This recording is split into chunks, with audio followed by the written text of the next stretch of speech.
Hi, everybody! Welcome to Read Fun Children's Books. Thank you for coming. I hope you will like this video, and please don't forget to subscribe.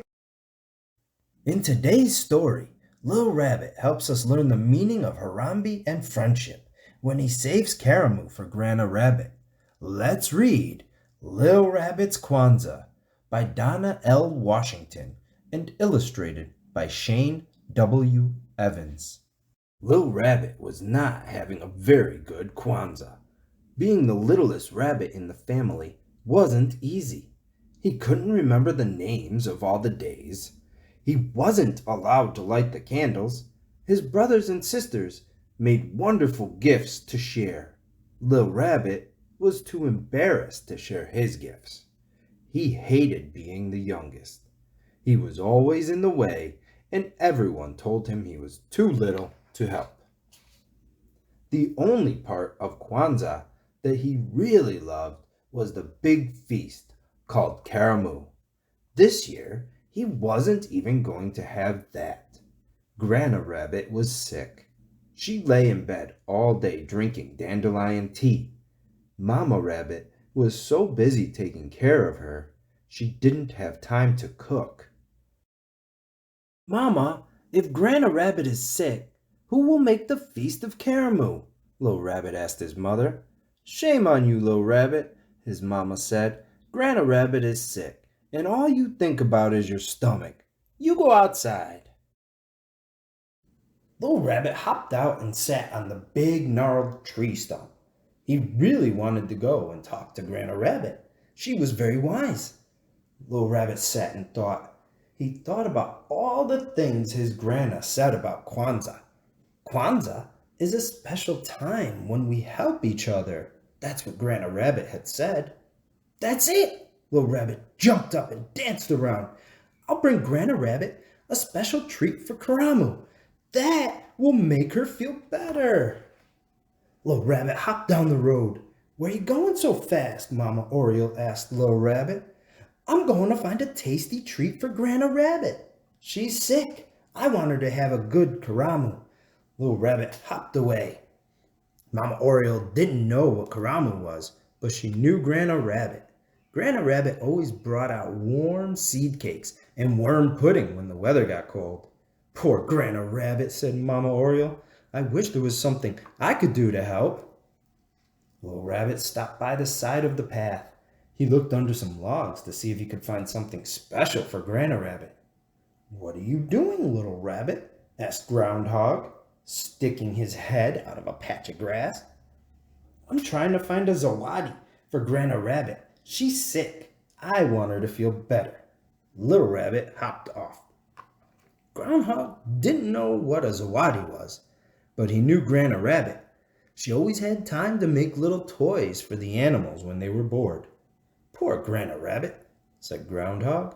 "I wish there was something I could do to help." Little Rabbit hopped down to the pond. Maybe he could find something pretty for Grandma Rabbit. "What are you doing, Little Rabbit?" asked the frogs. "I'm looking for something pretty for Grandma Rabbit. She's sick. She should have something pretty to hang on the wall at Kwanzaa time." Little Rabbit scratched an ear and hopped away. The frogs didn't know anything about Kwanzaa time, but they knew Grandma Rabbit. She could paint beautiful pictures and write wonderful poems. "Poor Grandma Rabbit," said one of the frogs. "I wish there was something we could do to help." Little Rabbit hopped through the field looking for berries. "Where are you going, Little Rabbit?" Mama Field Mouse asked. She was dragging all of her children behind her. "Grandma Rabbit is sick," said Little Rabbit. "I'm going to make sure she has a good Karamu. I'm going to find as many berries as I can." Little Rabbit looked proud as he hopped through the meadow. Mama Field Mouse didn't know anything about Karamu, but she knew Grandma Rabbit. Grandma Rabbit helped out with the children when Mama Field Mouse had to run errands. "Poor Grandma Rabbit," said Mama Field Mouse. "I wish there was something I could do to help." Little Rabbit scampered through the trees. "Good morning, Little Rabbit," said Papa Squirrel. "Why are you sniffing around the trees?" "I'm looking for something to give Grandma Rabbit. She's sick. I want her to have a good Kwanzaa." Little Rabbit hopped away.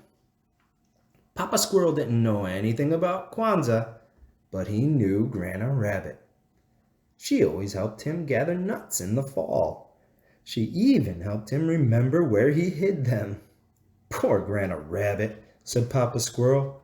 "I wish there was something I could do to help." Little Rabbit spent the whole day trying to find something for Grandma Rabbit. He searched as hard as he could, but he didn't find anything at all. He was very sad. "I guess I am too little to do anything." As the sun was setting, he hopped slowly home. When he opened the door, he had a big surprise. Everyone was there. Grandma Rabbit was sitting in the big chair with a huge smile on her face. The frogs had brought pink flowers from the lily pads. Mama and Papa Spider hung them from the ceiling like lanterns. Mama Oriole was conducting a fine chorus of birds. Groundhog brought little toys and gifts for everyone. Mama Field Mouse had gotten together with Mama Possum and Mama Raccoon to make a delicious feast. The air was full of excitement. Mama Rabbit served the plates, and Little Rabbit ate until he thought he would burst. After that, Papa Rabbit told funny stories about Brer Rabbit, Anansi the spider, guinea fowl, and mosquito. The stories made everyone laugh. Then Papa Spider plucked on his web strings. Cricket got out his fiddle, and all the animals had a wonderful dance. Grandma Rabbit taught everyone a new word, Harambe. She called out as her friends danced. "It means let's pull together." "We don't need anyone to tell us that," said Papa Squirrel. "We already pulled together."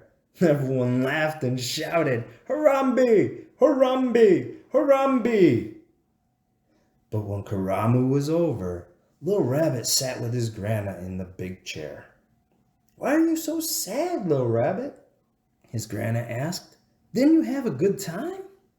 "Yes," Little Rabbit said quietly, "but I wanted to do something special for you."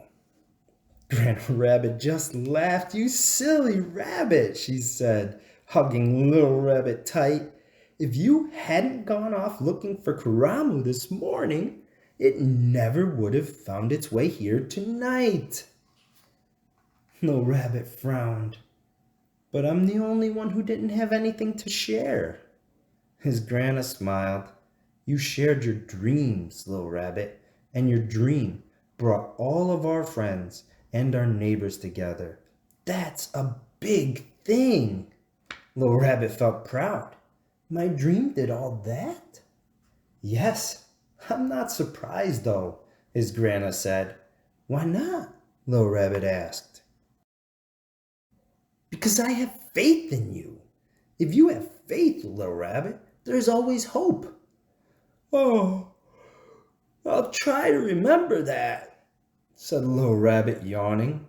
"By the way," said Grandma Rabbit, snuggling him close, "this was the best Karamu ever."